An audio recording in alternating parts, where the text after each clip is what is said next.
Hello everyone, I am doctor Ankit Goyal. Ankit finance club YouTube channel में बहुत बहुत स्वागत है। आज के टाइम अगर हम देखें, करेंट टाइम की बात करें तो जो होम लोन पे इंटरेस्ट रेट है वो काफी नीचे आ चुके हैं। जो पहले 8-9-10% तक हुआ करते थे वो आज के टाइम में 6-7% तक रह गए हैं। तो काफी लोग हैं जो होम लोन के लिए अप्लाई कर रहे हैं।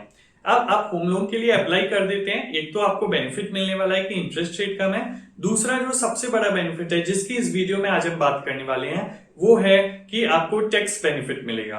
जी हाँ दोस्तों, काफी टैक्स बेनिफिट मिलते हैं अगर आप होम लोन लेते हैं। इसलिए हमने देखा है काफी केसेस में जिन लोगों के पास अपने पैसे होते हैं वो उस पैसे से घर ना खरीद के वो होम लोन लेते हैं, क्योंकि टैक्स का जो एडवांटेज मिलता है उसको कोई भी सेट ऑफ नहीं कर सकता। तो अब बात करते हैं टैक्स का एडवांटेज क्या मिलता है होम लोन लेने पे। तो देखिए, जब भी आप होम लोन लेंगे तो जो भी आप पेमेंट करेंगे, पैसा वापस करेंगे, चाहे आपने बैंक से लिया है, फाइनेंशियल इंस्टीट्यूशन से, तो जो पैसा वापस कर रहे हैं उसमें टैक्स का बेनिफिट मिलेगा। अब जो भी आपकी ईएमआई है, उस ईएमआई में दो कंपोनेंट होते हैं। एक तो प्रिंसिपल अमाउंट जो आपने लिया है, दूसरा उस पर आपको इंटरेस्ट पे करनी पड़ती है। दोनों का ही सेपरेट बेनिफिट मिलेगा, अलग अलग बेनिफिट मिलता है। तो सबसे पहले बात करते हैं प्रिंसिपल अमाउंट की। आप सपोज कर लीजिए, अगर मैंने होम लोन लिया है 20 लाख का और हर साल मैं 2 लाख का प्रिंसिपल अमाउंट वापस करता हूं, तो आपको ध्यान रखना है 80C में इसका बेनिफिट मिलेगा 1.5 लाख रुपए मैक्सिमम तक। यानी जो भी आपकी इनकम है जिस पर टैक्स लगता है उसमें से 1.5 लाख माइनस हो जाएंगे, फिर जो बचेगी इनकम उस पर टैक्स लगेगा। यानी ये जो 1.5 लाख है इस पर टैक्स नहीं लग रहा। अगर आप 30% के ब्रैकेट में आते हैं और 1.5 लाख पर टैक्स नहीं लग रहा, तो आप समझ सकते हैं 40-50 हजार रुपए का आपको हर साल फायदा हो रहा है। अभी और भी बेनिफिट बताऊंगा, ये केवल प्रिंसिपल अमाउंट की बात कर रहा हूं। अब प्रिंसिपल अमाउंट में आपको ध्यान रखना है पहले तो कि आपने जो भी घर लिया है जिस पे आप बेनिफिट ले रहे हैं, होम लोन लिया है जिसके लिए, उसको अगले 5 साल तक आपको बेचना नहीं है। अगर आप 5 साल के अंदर बेच देते हैं तो जो भी बेनिफिट मिला है वो आपको वापस उस पर टैक्स देना पड़ेगा। तो आपको 5 साल तक नहीं बेचना है। दूसरा इंपॉर्टेंट पॉइंट ये ध्यान रखना है कि आपने जो भी घर लिया है, अगर उसकी कोई स्टाम्प ड्यूटी दी है, कोई रजिस्ट्रेशन चार्जेस दिए हैं, तो वो सारी चीजें भी इंक्लूड होंगी फर्स्ट ईयर में। यानी उस पर भी आप टैक्स बेनिफिट ले सकते हैं, उसको आप कॉस्ट में इंक्लूड करके चलेंगे।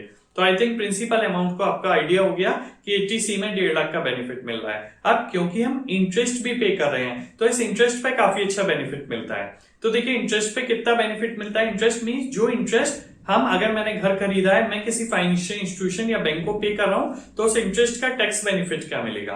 तो देखिए, आपको ये देखना है जो आपने घर खरीदा है वो सेल्फ ऑक्यूपाइड है, आप खुद रह रहे हैं, या वो लेट आउट है यानी वो आपने किराए पे दे रखी है। दोनों के लिए ही अलग अलग प्रोविजन है।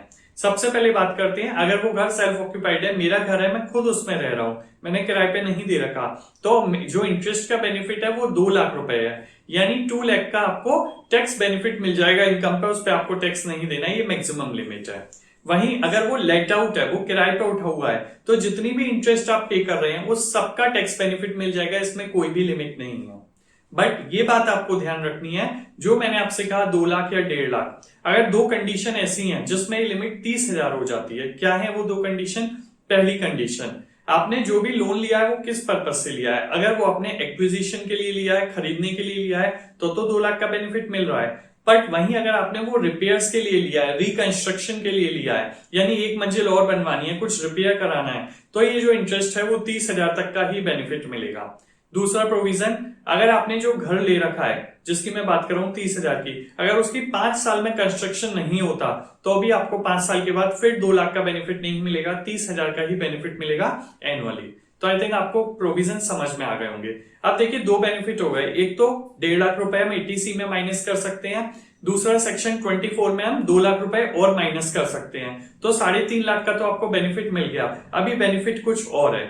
सेक्शन 80EEA में एक बेनिफिट और दिया गया है, जिन लोगों ने घर 1 अप्रैल 2019 से 31 मार्च 2021 के बीच में खरीदा है और घर की कॉस्ट 45 लाख के अंडर है, उनको 1.5 लाख का एडिशनल बेनिफिट और मिलेगा इंटरेस्ट का सेक्शन 80EEA में।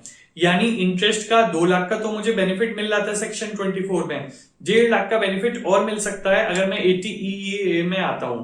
यानी 3.5 लाख की आपकी इंटरेस्ट माइनस हो सकती है, 3.5 लाख की इनकम पे आपको टैक्स नहीं देना पड़ेगा, और 1.5 लाख आपका प्रिंसिपल का 80C में। तो आई थिंक आपको समझ में आ रहा होगा कि होम लोन अगर आप लेते हैं, और स्पेशली अगर आपने 1 अप्रैल 2019 से 31 मार्च 2021 के बीच में खरीदा है, तो आपको काफी बेनिफिट मिलने वाला है। गवर्नमेंट काफी अच्छा बेनिफिट दे रही है, टैक्स डिपार्टमेंट इतना अच्छा बेनिफिट शायद कभी नहीं दे पाए। तो अगर आपने अभी होम लोन लिया है या होम लोन लेने की सोच रहे हैं तो आप इन दोनों पॉइंट्स को ध्यान रखिएगा, आपको काफी अच्छा बेनिफिट मिलेगा। एक इंपॉर्टेंट पॉइंट और है गया जो मुझे आपको बताना है, अगर आपने हस्बैंड और वाइफ दोनों ने मिलके वो घर खरीदा है तो दोनों ही अपनी अपनी फाइल में अलग से दोनों सेपरेटली बेनिफिट ले सकते हैं, दोनों को ही इंटरेस्ट और प्रिंसिपल का बेनिफिट मिलेगा।